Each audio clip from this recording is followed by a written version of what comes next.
I'm sorry to end this a little abruptly, but we can certainly take more questions after the other two talks, and this is, of course, a little evil way to keep you all in here to listen to the other two talks that you may not have come for. We're moving from paintings a little further east and back in time.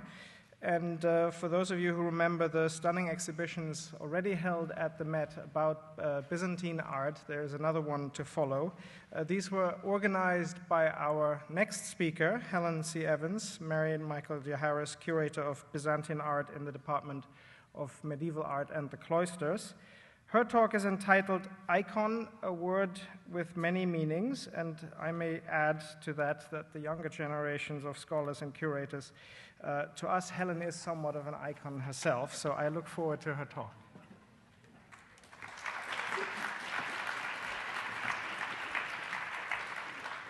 I hope he means icon in a positive way. The term icon, as you all know if you type it in on your computers, comes up as the names of businesses. You have icons of modern art. You have perhaps the Met as an icon of great museums. And I am the specialist in icons in their religious sense in the Byzantine world. And in 2008, under the stairs at the West End, we opened a gallery that evokes the presence of icons in all the different ways they mean to the Orthodox world, because one of my great problems is that even Wikipedia says that icons are flat panel paintings on wood, and that's incorrect. So I'm hoping to show you some of the diversity of them today.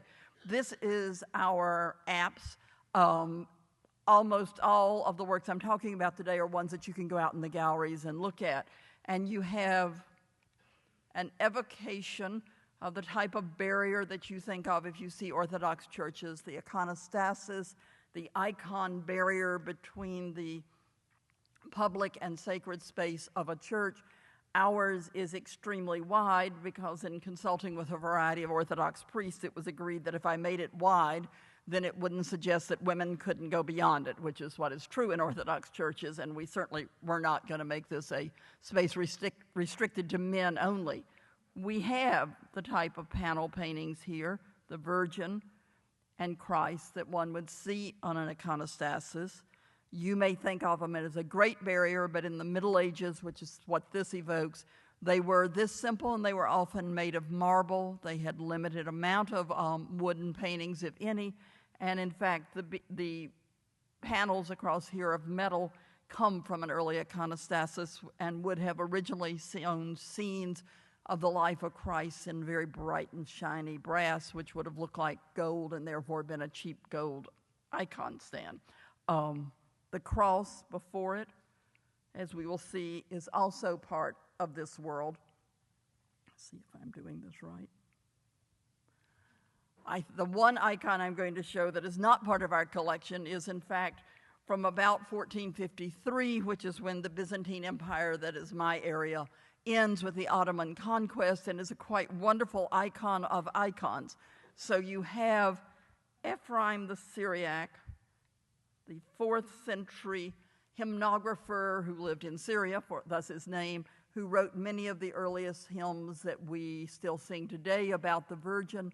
At the moment of his death, amongst a community of monks, many of whom themselves are saints that we will recognize, and he is laid on his bier in front of an image of the most famous type of the Virgin, an icon painted on wood showing the Virgin Hodegetria, the Virgin who, by pointing her hand, shows the way to salvation through Christ, who's presented as a type of eternal man, his godliness present in his kind of adult form.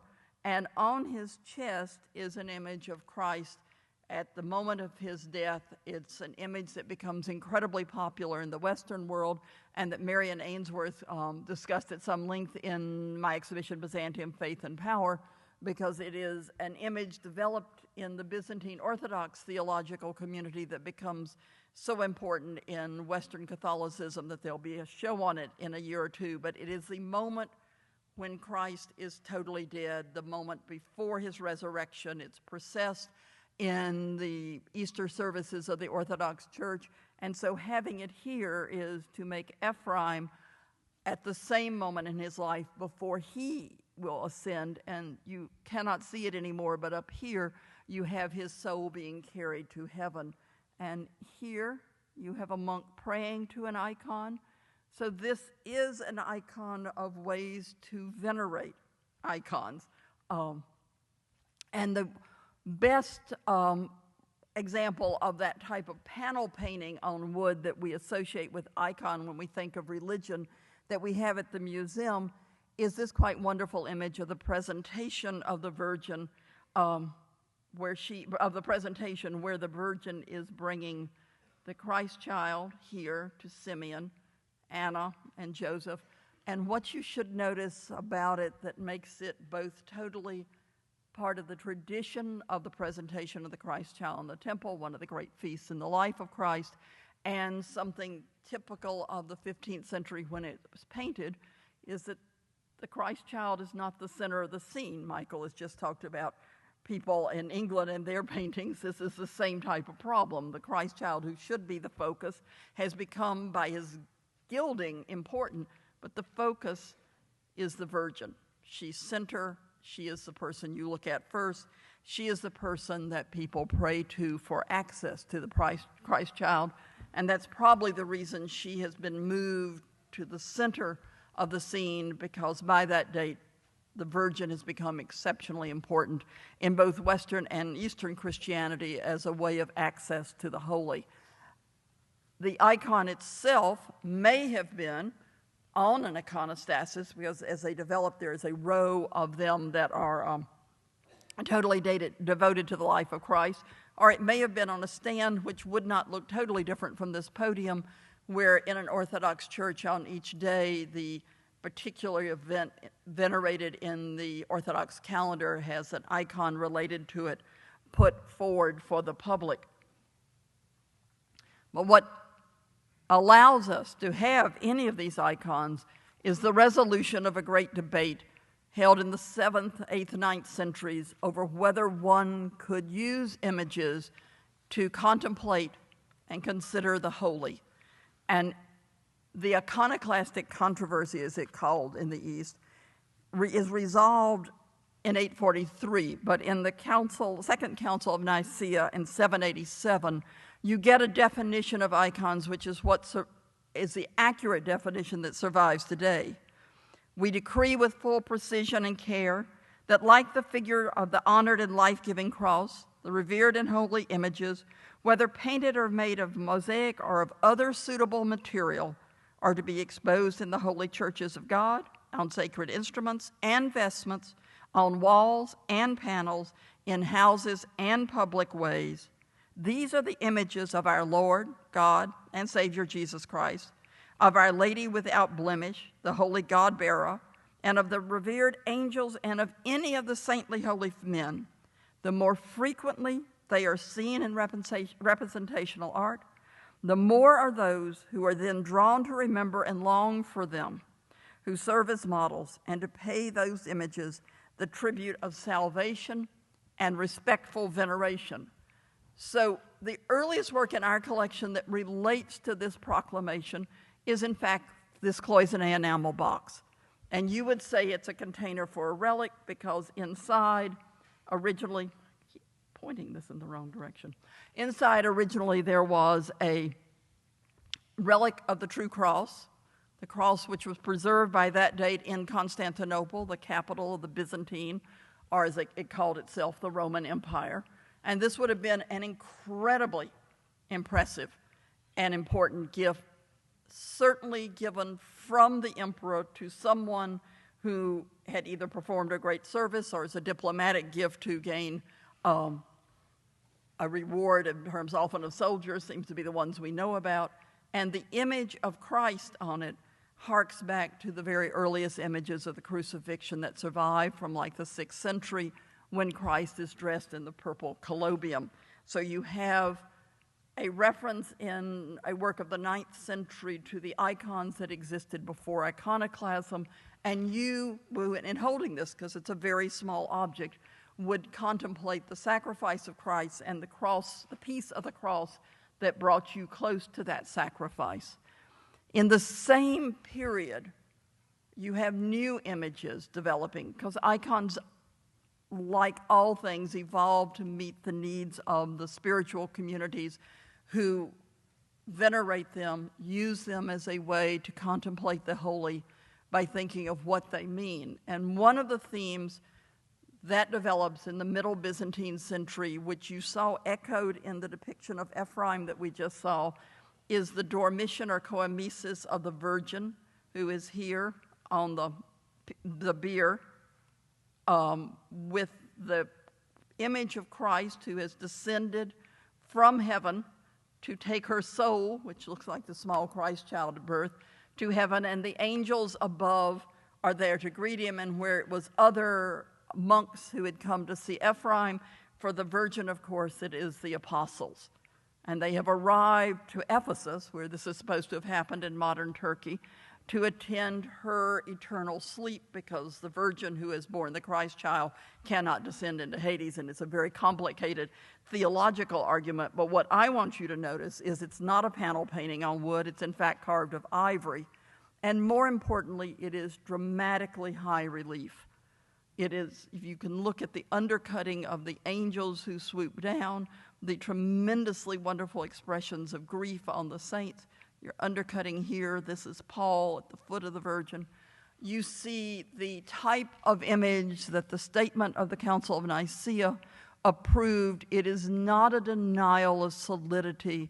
It is a way of bringing you into the scene. And as Michael talked about, the little David being very small and inappropriately blown up, this is a very small ivory in our apse that you would have had for your personal devotion. And quite possibly it would have had ivory doors that closed on it that when you opened gave you other events in the life of the Virgin, so that you in your personal prayers would think about what she had meant to Christianity and how through her, who was a human being, you too can approach and pray to the divine.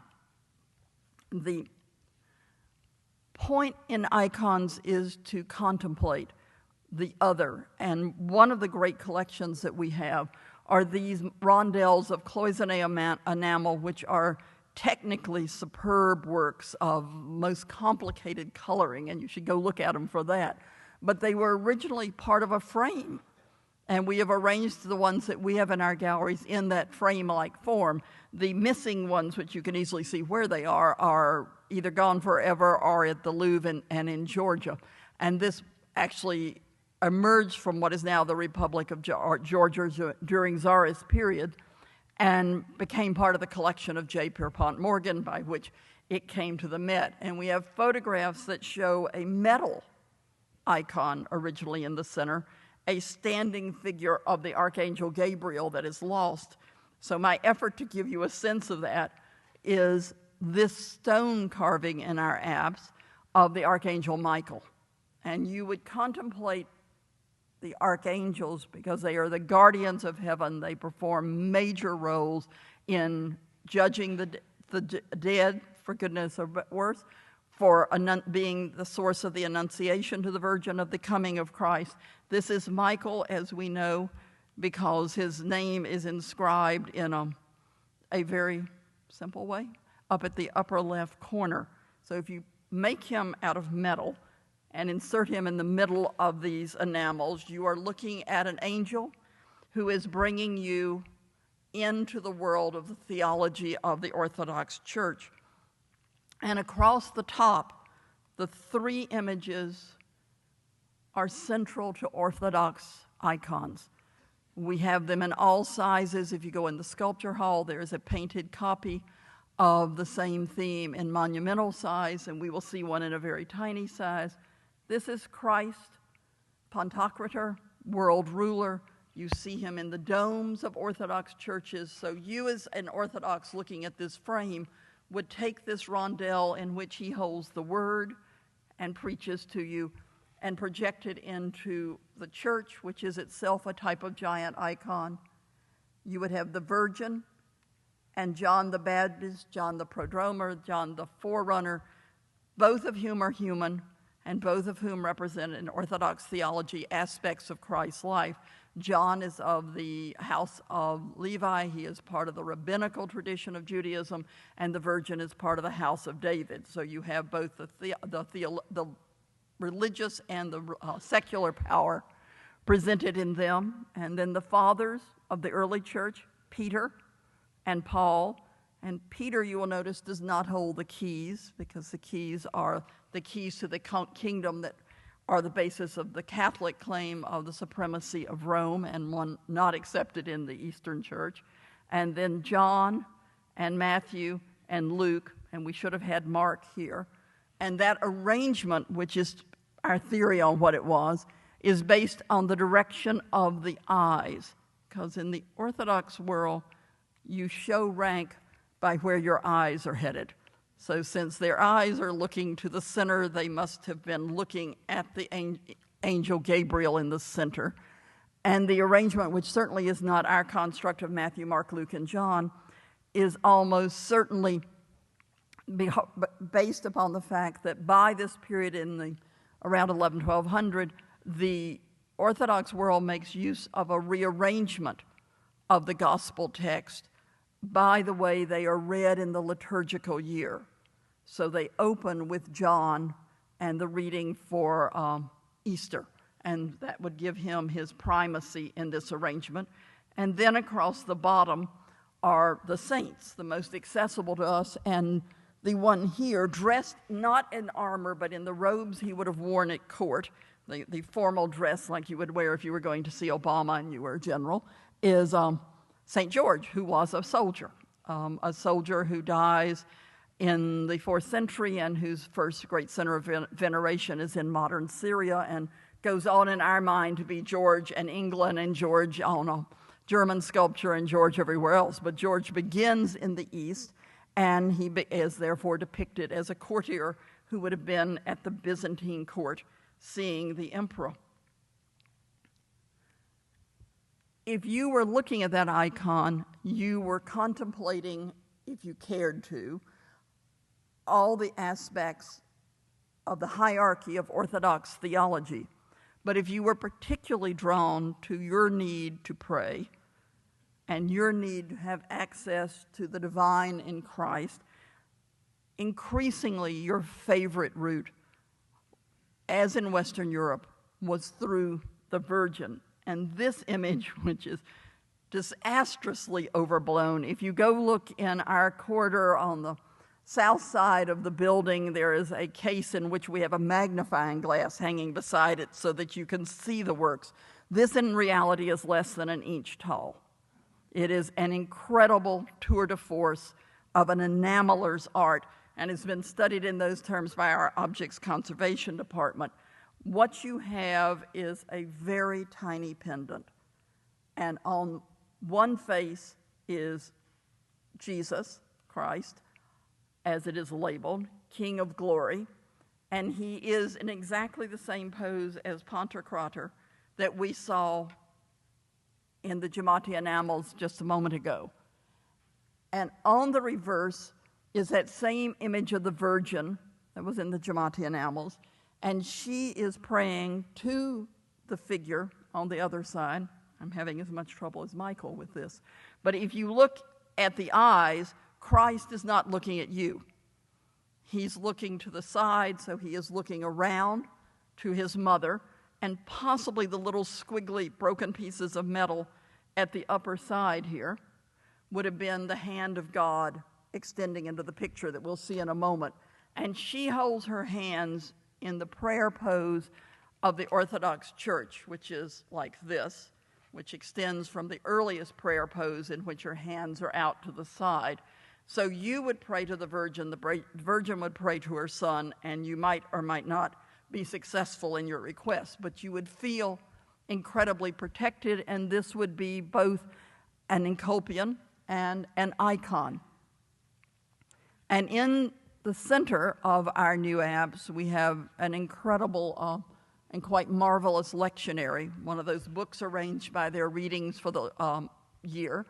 And we have in it what we who would not be Orthodox would think would be an illustration of Luke, and therefore a picture. But he also is at the same time an icon, as he was on the Giannacci enamels, and he very definitely has the hand of God from the heavens inspiring him to write, and a little temple ciborium to the side.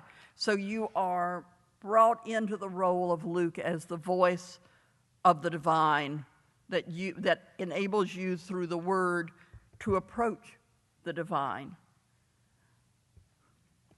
And that same ability or need in contemplating an image to think through the complexity of the image to its furthest realm is in this wonderfully large and this tall cross of silver and gold and yellow that is in that same gallery. If you think of an icon, the symbol that would represent Christianity to almost anybody in the world would be a cross. So in itself, it is an icon. It also is decorated with icons, so that across here, you have the same Christ Pantocrator that we have been seeing, the Virgin and John. So this is the Deasis. Above and below are archangels Michael and Gabriel, so you know, as you think about it, that you have Christ in heaven. And then on the back, as opposed to the lowest level of the Giamatti enamels, you have Saint Thalalaeus. It took me a good while to figure out who Thalalaeus was, but he is in fact roughly the same period in time in his death as St. George, but he was not a soldier, he was a physician. And like many saints in the Orthodox world, his great gift is to have cared for the ill and cured them without pay. That is what the key signifier is. And he's actually, if you go look at it in the galleries, he's holding what looks like a pin, but it's the surgical lancet. He has the other archangels above and below, and then St. Nicholas, who will become Santa Claus, and St. John Chrysostom, one of the great fathers of the liturgy of the Orthodox Church, flanking him, and at the bottom, an inscription that this is a gift of the Bishop Leo. So you have Leo praying to Thalalaeus, and Thalalaeus then prays to the figures of the Holy Deasis on the other side and carries your prayer to heaven. It could have been in a church dedicated to Thalalaeus, or it could have been a saint, since he cured, that you gave the cross as a gift for some miraculous cure. And one of my favorite images, which goes back to the quote of 783, where you could make images of mosaic, is this exceptionally small, you can hold it in your hand, image of another type of the Virgin as an icon, as many different images of her develop over time. And this is what we call the Virgin Eleusa. It's a virgin of tenderness. She and the Christ child are intimately embracing. The Christ child of the Virgin Hodegetria, who is a man child, has been replaced with very much an infant. And we know when this would have been made because these miniature mosaics are made largely around 1300. They're made in Constantinople. This one may have traveled to the monastery of St. Catherine at Sinai, which is in Egypt, and from there to Western Europe, because the inscription on the back in a 16th century hand in Latin says that this is the very image, the very icon that St. Catherine of Alexandria looked at when she was considering being converted to Christianity in roughly 300, so 1,000 years earlier, AD, that led her to become a Christian, and then she becomes a great martyr of the Christian church, a learned woman who turns away from pagan philosophies when they are very alive and powerful to the word of the Gospels.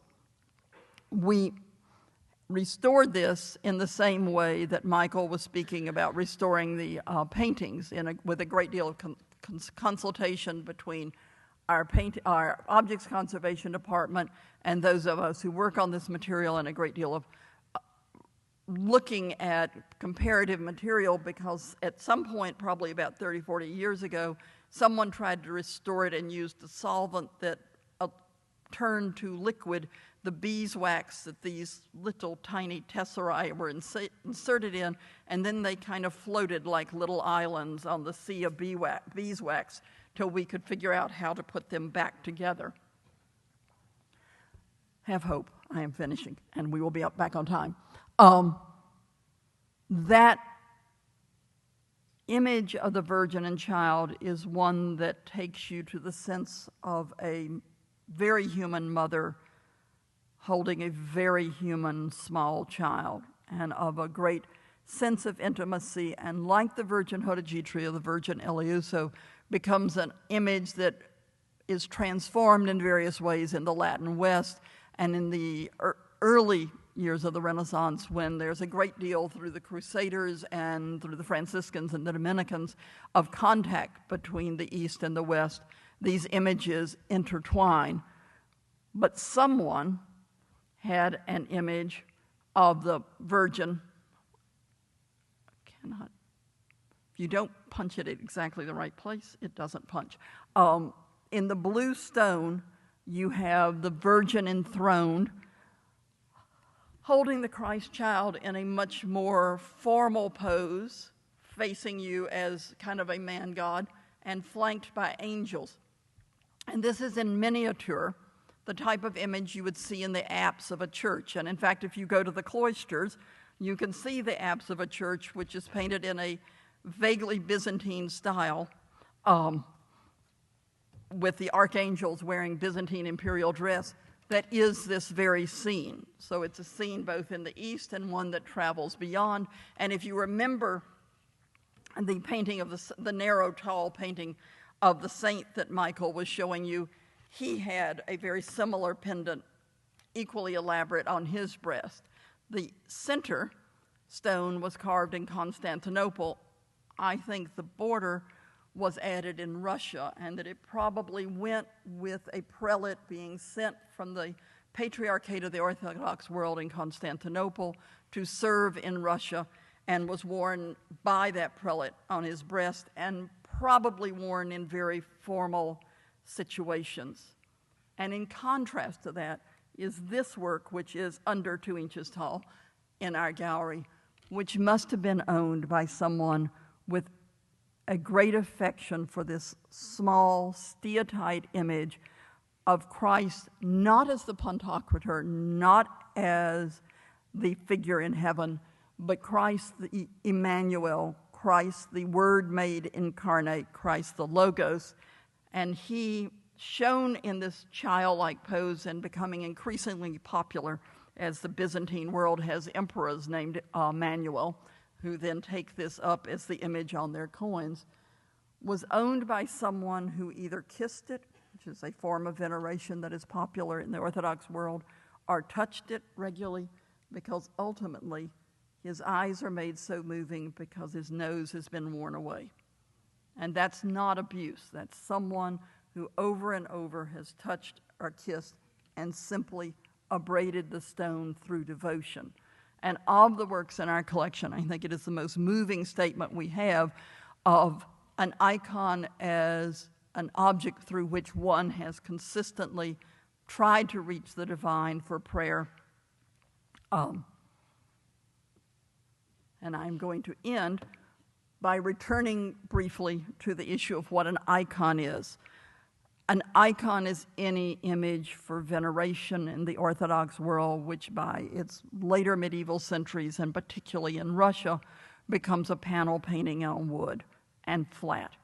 And all of that is accurate, but it is limiting. It is any image in any media and with any degree of plasticity.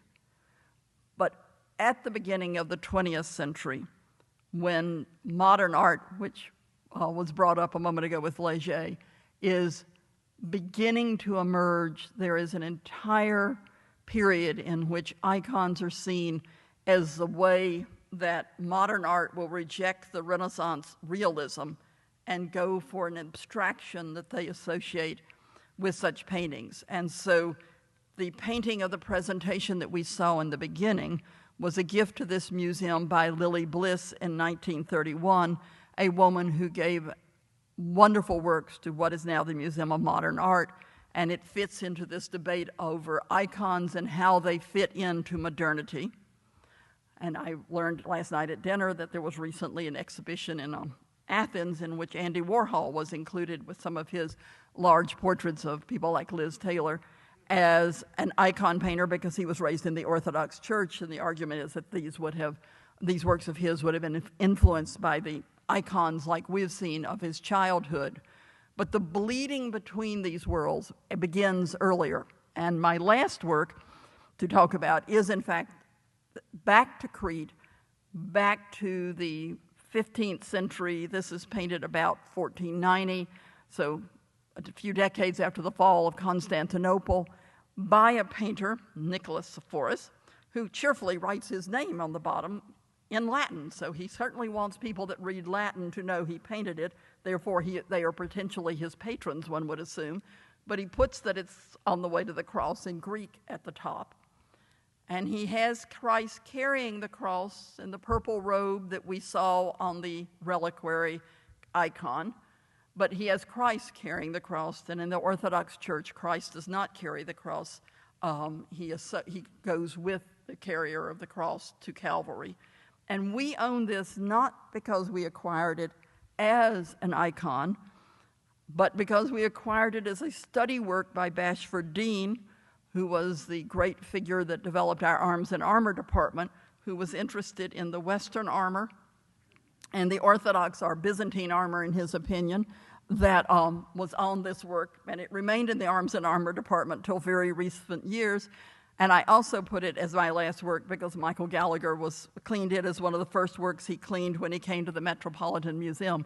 It actually looks much better than this slide shows, this PowerPoint shows it as at the moment, and you can see it at the Onassis Center in a exhibition that discusses these works that are painted by icon painters, but often for Catholic use, and therefore bridge the way of devotion that Michael was referring to in some of the works he showed, and the way of devotion of the Orthodox world, which may not be as wide a barrier as we have tended to argue. I thought that this might be a Station of the Cross. The catalog at the Onassis Center believes it might be for the base of a large altar. Either way, it was painted by one who venerated icons for a church which sees images as a way to venerate but also to teach. And out of the tradition that this type of icon came, you get El Greco, the Orthodox who converted to Catholicism and painted for both the world of the East and the world of the West. So I thank you. I think I came in right on time.